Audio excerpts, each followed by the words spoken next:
بسم اللہ الرحمن الرحیم۔ السلام علیکم۔ اقوال حضرت علی رضی اللہ تعالیٰ عنہ۔ قابل صحبت بہت کم لوگ ہیں۔ عقل مند اپنے کو پست کر کے بلندی حاصل کرتا ہے، نادان اپنے آپ کو بڑھا کر ذلت اٹھاتا ہے۔ ادب بہترین کمالات سے ہے۔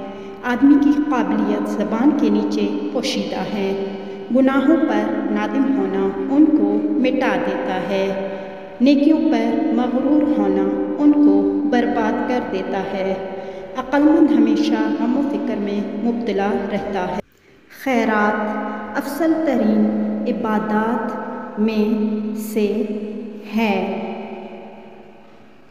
اور بے قراری بنسبت صبر زیادہ تکلیف دہ ہے۔ زمانہ کے پل پل کے اندر آفات پوشیدہ